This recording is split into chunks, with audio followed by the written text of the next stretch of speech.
안녕하세요, 목곤입니다. 오늘은 목곤 상담소 4회에 스타트업 해보자는 제의가 왔어요 라는 주제로 얘기를 시작해 보도록 할게요. 일단 상황은 이렇습니다. 온라인으로 알게 된 분이 같이 스타트업을 하자고 제의를 했어요. 근데 제의를 하신 분은 뭐 알게 된 지 이제 얼마 안 된 사이고 예전부터 오랫동안 알고 지냈던 사이는 아닌 것 같아요. 그래가지고 MVP를 만들어서 투자를 받아서 본격적으로 진행을 한번 해보자 라고 하는 계획이었고, 보상은 이제 지분으로 주겠다 라는 제의를 받았습니다. 질문은 뭐 심플합니다. 이제 이걸 해도 될까? 이 사람 믿을 수 있나? 뭐 사람 안 일은 모르는 거죠. 해도 되는 걸까? 하고 이제 물어보셨는데, 저는 약간 좀 회의적이에요. 왜냐면은 이제 앞으로 이제 쭉 말씀을 드릴 건데, 약간 내용에는 회의적인 내용이 좀 많이 담겨 있고요. 나는 개발만 하고 남이 알아서 벌게 해주겠지라는 생각은 약간 좀 아니래요. 왜냐면은 이게 지금은 처음이니까 서로 부족한 상태고, 뭔가 좀 같이 좀 잘해봅시다 라고 될 수 있는데, 상황이 바뀌면 또 사람의 생각이 바뀔 수 있는 거거든요. 그래서 처음부터 나는 개발만 하면 되지 라고 생각하면 안 되고요. 월급 받는 게 아니니까 직원이 아니잖아요. 서로 비즈니스 파트너거든요. 그러니까 개발자로서가 아니라 사업가로서 접근하는 게 맞아요. 이 문제가 뭐냐면은 중간에 프로젝트가 이제 중단되잖아요. 그럼 개발자한테 남는 게 아무것도 없어요. 그러면은 누구한테 이렇게 사업을 의지하지 않고 그냥 내가 직접 할 수 있는 걸 찾는 게 맞지 않을까요? 저는 좀 그렇게 생각하고 있습니다. 이제 개발자분들이 이제 잘 모를 수 있는 얘기들, 그런 얘기들 제가 좀 앞에 서두에서 좀 얘기를 나누고요. 그 뒤에 뭐 이런저런 얘기들 한번 나눠보도록 하겠습니다. 스톡옵션이 뭐냐면요, 이게 주식을 사거나 팔 수 있는 권리거든요. 어떤 분들은 이제 스톡옵션을 받으면 이제 주식을 받는다고 생각하시는 분들도 있는데, 주식을 내 돈으로 사는 거예요. 내가 돈을 주고 주식을 사거나 아니면 팔 수 있는 건데, 뭐냐면 이제 콜옵션이라고 하는 게 있는데, 이게 특정 가격으로 살 수 있는 권리예요. 그러니까 이 회사가 미래에 좀 성장할 수 있는 그런 비전이 보인다라고 하면은, 현재 가격으로 그 미래에 가서 현재 가격으로 사면은 비싸잖아요. 그러니까 미리 아직 그 주식의 가격이 많이 오르지 않았을 때 낮은 가격으로 살 수 있는 권리를 말합니다. 일종의 약속 같은 거죠. 그리고 풋옵션인데, 이거는 만약에 주식이 떨어질 것 같아, 그런 리스크가 있어. 근데 투자자한테 투자를 받고 주식을 주려고 하는데 리스크가 있으니까 투자자 입장에서는 좀 걱정이 되잖아요. 그래서 풋옵션을 받으면은 특정 가격으로 팔 수 있게 하는 거예요. 아무리 주식이 많이 떨어져도 뭐 이 정도 선까지는 제가 보장을 해드리겠습니다, 이런 거죠. 그래서 일반적으로 직원이 받는 스톡옵션은 콜옵션을 얘기하는 거예요. 그럼 회사에서 스톡옵션을 받으면 무조건 좋을까요? 여기 이제 약간 좀 조심해야 될 문제가 있는데, 뭐냐면은 보통 이제 주식 보유 기간이 있거든요. 그러니까 내가 원하는 시기에 팔 수가 없어요. 그래서 주식이 떨어지면 그거 그냥 계속 쳐다보고 있어야 됩니다. 팔 수가 없어요. 일반적으로 IT 회사는 이제 멀티플레이어를 해가지고 원래 평가받는 금액에 곱하기 뭐 몇 배, 몇십 배 이렇게 뻥튀기 해가지고 평가를 받거든요. 근데 그 평가받은 그 주식의 가격에서 저는 좀 저렴하게 사는 거잖아요. 그래서 개이득이라고 생각했는데, 만약에 상장 이후에 떡락하면 어떻게 되죠? 진짜 큰일 나죠. 그럼 그때부터는 내가 회사에 돈을 받고 다니는 게 아니라 주식 가격이 계속 떨어지면 내가 갖고 있는 그 손해액이 이제 눈에 보이잖아요. 그러니까 회사를 돈을 내고 다니는 거예요. 지분에 대해서도 이제 잠깐 얘기를 해보면은, 스타트업 초기에 만약에 30% 지분을 받았다고 쳐봐요. 근데 투자를 받으면 일반적으로 이제 신주를 발행하거든요. 그래서 발행한 그 신주를 그 투자자분한테 이제 주는 거예요. 그러면은 나는 원래 30%라고 생각했는데 내 지분의 퍼센테이지가 이제 줄어들죠. 그래서 막연히 뭐 30% 받았다 이런 걸로 뭐 좋아할 게 아니라, 정확하게 그 지분의 가치가 얼마인지를 확인하고 평가를 하는 게 좋아요. 그래서 이 지분이 뭐가 문제냐면, 프로젝트를 처음에 시작할 때 이제 30%를 받았다고 해서 막 기분이 좋았어요. 와, 내가 이제 이 회사의 주인 같고 막 그런 느낌이 들잖아요. 그리고 또 지분을 또 줄 때도 이 지분이 나중에 우리 회사가 커지면 가치가 뭐 몇억, 몇십억이 될 수도 있다, 이렇게도 얘기할 수 있는데, 그런 거에 약간 현혹되시면 안 되고요. 만약 대표하고 개발자가 2명만 팀에 있고 그 만들려고 하는 그 MVP를 만드는데 그 1,000만 원 정도 들어간다고 만약에 설정을 해볼게요. 그러면은 지분으로 받는다고 치면 그 미래 가치가 아니라 현재 가치의 500만 원 상당의 지분을 받는 게 맞거든요.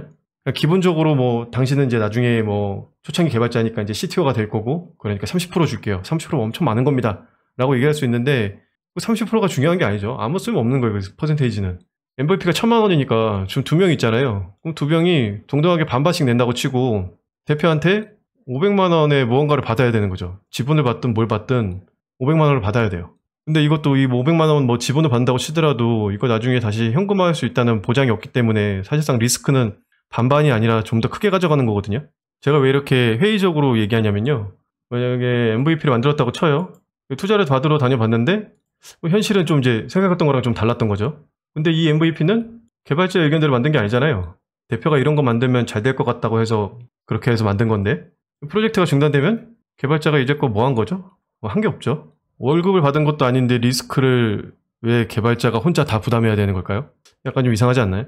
여기서부터는 이제 제 개인적인 경험과 제 지인분들이 경험한 것들을 이제 토대로 해서 실제 현실적인 부분들이 어떤 부분들이 있는지 그런 것들을 좀 말씀을 드려볼게요.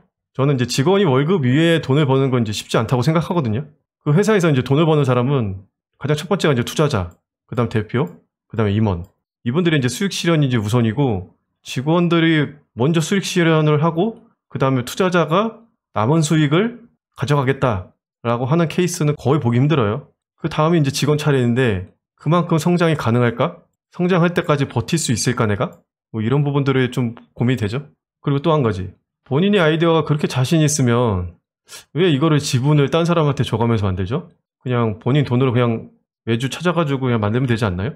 사실 외주를 준다고 하더라도 결과가 내가 원하는 만큼 안 나올 수도 있어서 사람을 찾을 수도 있는데 만약에 100% 그렇게 확신이 있었다면 저 같으면 그냥 외주를 줬을 것 같아요.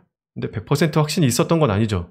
다른 사람들한테 말을 할 땐 그렇게 말을 하지만 대표의 이제 상황이 자산이 좀 부족해서 처음엔 좀 힘들지만 같이 있게 갑시다 라고 얘기할 수도 있는데 이 투자자들이요 대표의 재산 현황도 보거든요.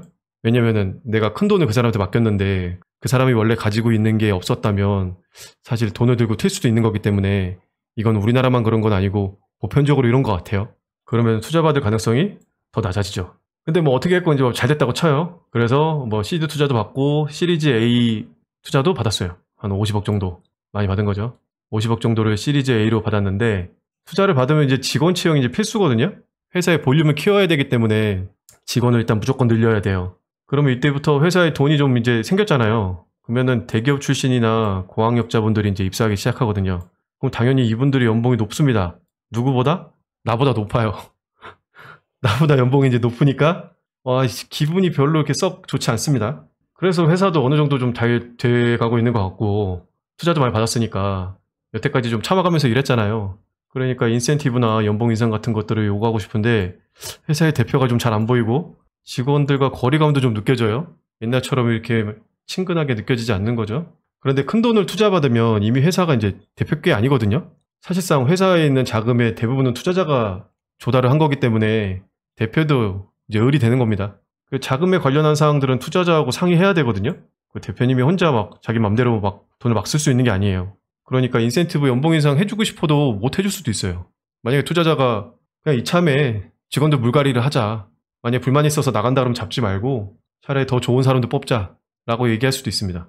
여기까지 이제 제가 회의적인 얘기들을 좀 많이 했는데요. 믿기지 않겠지만 정말로 잘 돼가지고 직원들 돈 벌 수 있게 해주는 회사가 존재하긴 합니다. 엄청 소수긴 한데 존재하긴 해요.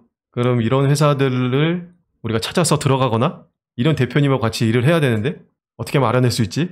라는 걸 좀 보면요. 이런 회사들 공통점은 대표가 철저하게 을루있지 않아요. 사업의 비전과 성과가 명확하기 때문에 투자자가 막 이래라 저래라 그렇게 막 많이 얘기하지 않습니다. 오히려 대표한테 맡기는 입장이죠. 그리고 제일 중요한 거. 직원이 확실하게 돈 벌 수 있는 환경을 만들어놔요. 그러니까 예를 들면 스톡 옵션을 만약에 준다고 하잖아요. 회사에서. 그러면 내가 그 회사를 1년 정도 다녔어요. 1년 정도 다니고 그 뒤에 스톡 옵션을 받았어요. 근데 스톡 옵션 받으면 바로 행사할 수 있는 게 아니거든요. 보통. 한 2년 뒤에 그렇게 행사할 수 있다고 쳐요. 그럼 저는 그 회사에 입사한 후로 3년이 있어야지 특정 가격에 제가 주식을 살 수 있는 거고 이전에 말씀드렸지만 이거를 또 내가 주식을 산 이후부터 내가 수익 실현을 하면서 팔 수 있는 과정까지가 굉장히 험난하거든요. 주식을 또 보유하는 기간이 있으니까. 그럼 그 회사에 도대체 몇 년을 다녀야 되는 겁니까? 근데 여러분들 한번 생각해 보세요. 개발자들의 평균 근로기간이 한 회사에서 평균 근로기간이 몇 년이나 됩니까? 그렇게 길지 않아요. 그럼 내가 진짜 그때까지 버틸 수 있나? 그런 거 좀 생각해 봐야 되거든요. 아까도 말씀드렸지만 만약에 주식 차트가 상장을 하고서 이렇게 쫙 펌핑이 됐다가 이렇게 막 낮아지고 있어요. 이거 내가 그냥 쳐다보고 있어야 된다 그랬잖아요. 여러분들이 투자자면은 언제 팔겠습니까? 당연히 이때 팔겠죠. 이때 팔겠죠. 직원들은 이때 팔 수 있을까요? 절대로 그렇게 설계하지 않아요. 이때 팔 수 있게. 투자자가 무조건 제일 먼저입니다. 그런데 만약에 반대의 경우도 있죠. 투자자가 이때 팔았어요. 주식이 하락에 이렇게 막 오다가 더 잘 됐어, 이 회사가. 더 잘 돼가지고 이때 직원이 팔았어요. 대박 나는 거죠, 그러면. 그럼 뭡니까? 이게 투자자가 실수한 거예요.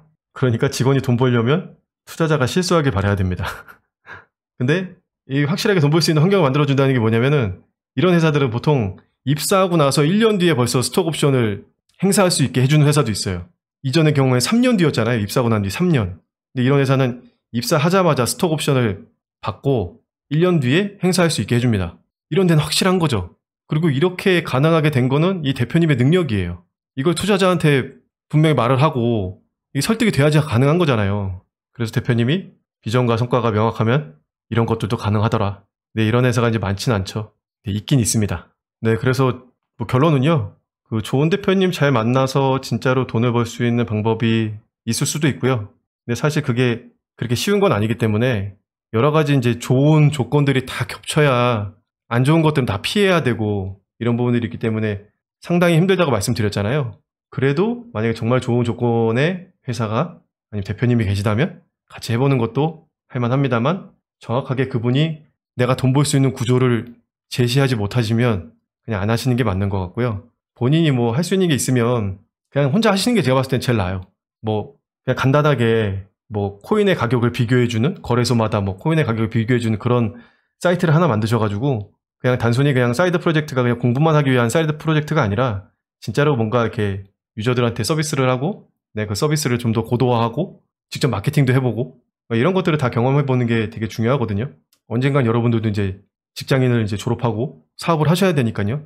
그래서 저는 뭐 간단하더라도 사람들이 많이 사용할 수 있는 편리한 서비스 같은 거 만들어져가지고 직접 해보시는 게 저는 좋다고 생각합니다.